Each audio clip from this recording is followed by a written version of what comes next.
Hey there folks, I'm the Rider, the Easy Rider to be exact. This is a video response to my buddy Matt Burkett. Hi Matt, you crazy motherfracker, I hope you're watching. Well, this is actually a response to his Monstrosities video, How Would You Do Kamen Rider in the United States?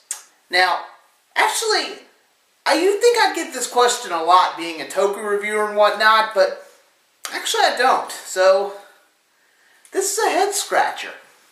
How would I do Kamen Rider in the United States? Now, as he said, if you watch the video, you better have. Now, you can't do Heisei era. Heisei era is out, so clear your head of that. If you're a new fan and you see nothing but Heisei era, this is going to be tough. I think what you need to do Kamen Rider in the United States is you'd have to go bare bones. No, like I said, like he says in the video, no Heisei era crap. You don't need 40 frickin' switches like in that show which shall not be named. You don't need all these bells and whistles. You just need a man who turns into a bug-like hero, has his fists, his legs, and he just kicks ass. I mean, it's the best way to think of this. If you're an 80s or 90s kid like I am, and you spend the weekends renting kung fu movies, where it's just one guy surrounded by a room full of ninjas or hired goons with guns, and he beats the living crap out of all of those guys. I mean, no one can touch him. No one can lay a hand on him. That's kind of what I'd do for Kamen Rider. But you gotta give it a more sci-fi flair. It can't all be action. You can't do all action. Even I can admit that. You gotta have a little plot. You gotta have some semblance of a plot. How he became this epic hero of justice. And the thing here is, what I would like to do is something kind of akin to Robocop. If I could pick any director for this, what I'd want to do is, I'd get a guy like Paul Verhoeven, or however you pronounce his name. The guy who did Robocop, he did a fantastic job of a tragic hero saved by science to become a crime-fighting, mofo with a freaking gun that obliterates anything it hits. Kind of something akin to that. And rumor has it, now I can't back this up, so don't ask me and don't pin this on me or anything, but I heard that he was actually inspired by the metal hero Gavan. Now, again, I can't prove that, but it actually makes a lot of sense in hindsight. Now, don't quote me on that, but it actually makes sense. Metal heroes and Kamen Riders actually aren't that different if you think about it. They're more akin to space, the metal heroes, but again, I'm getting off topic. Producers, if I had to play fanboy favorites, I'd have to say Steve Wang. I mean, we're all thinking it. The guy, you know what, screw the haters. I freaking loved Dragon Knight, and he did a fantastic job on it, and don't let anyone tell you different. But, again, I'm just playing fanboys here. Now, actors are the tough one, because I honestly can't think of anyone who can play a Kamen Rider and do it justice. And I hate to play favorites in Kamen Riders, but if I had to draw inspiration from any of them, I probably wouldn't go to the original Rider series. Don't get me wrong, it's got its place in history, and it's the bare bones of Kamen Rider, but I would like something more akin to Black. Not Black RX, just Black. Let me break it down for you. Sorry, I'm still a little sick. But anyway, the thing is, you've got a somewhat tragic Peter Parker-like hero who's Koichiro Minami. He had a brother. He was torn away from him. He was taken against his will and made into a cybernetic warrior.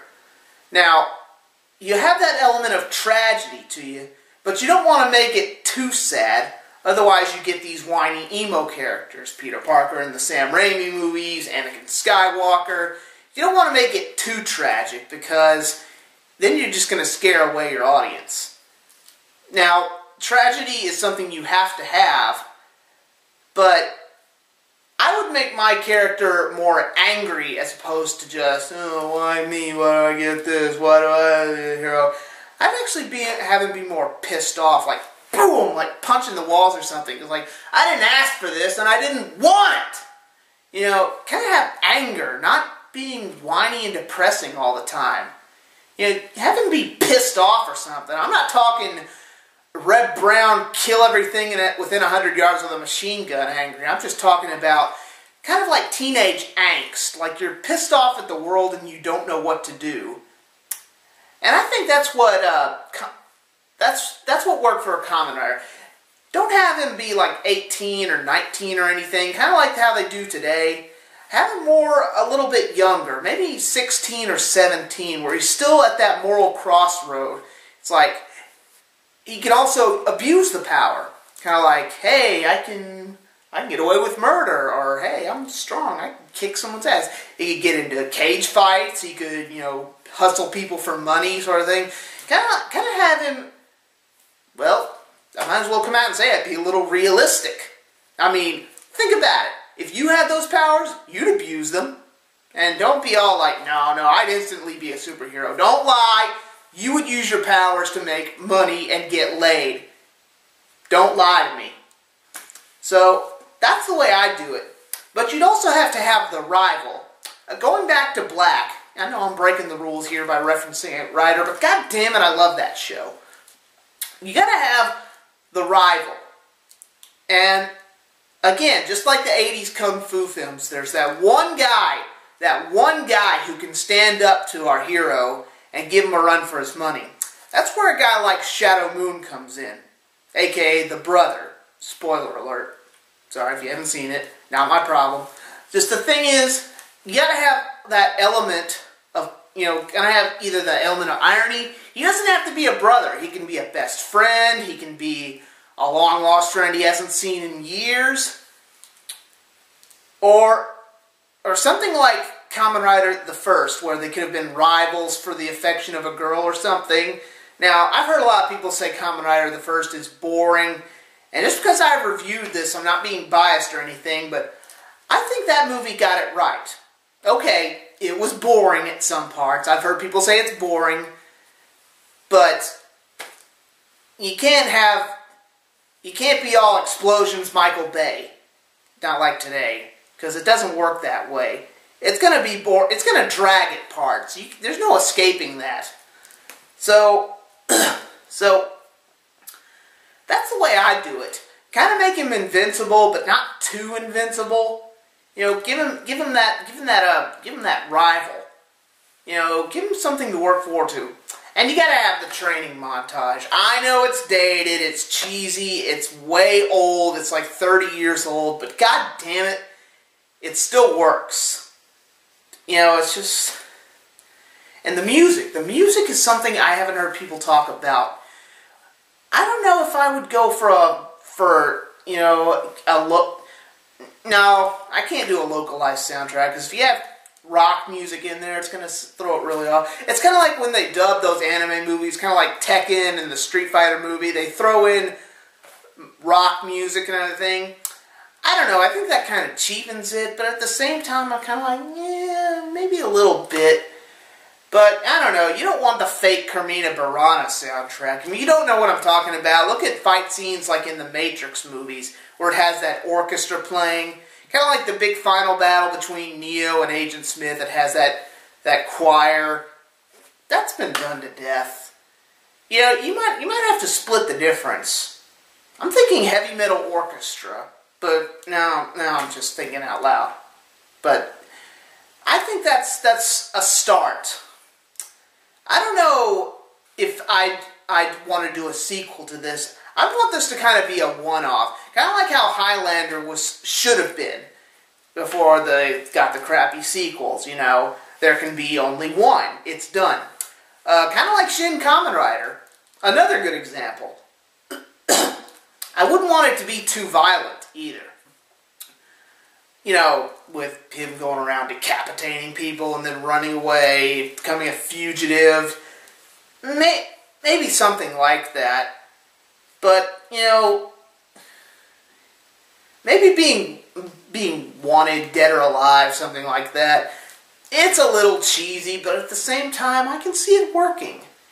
You know, it's like, it's kind of like, you got that one cop who follows everything, is trying to bust the bad guys, and then at the end he's like, you know what, go before I change my mind. I'll give you a head start, something like that. I know it's cheesy, but I don't know. I'm just old-fashioned that way. But I've rambled on long enough. That's the way I do it. It's probably stupid. It's probably the dumbest ideas you've ever heard of, but hey, I just wanted to get my 2 cents out. And this video has been long overdue. I've been meaning to do this vlog for a while. Sorry, Toku Faithful. I've been sick, obviously. So, Matt, hope you watched.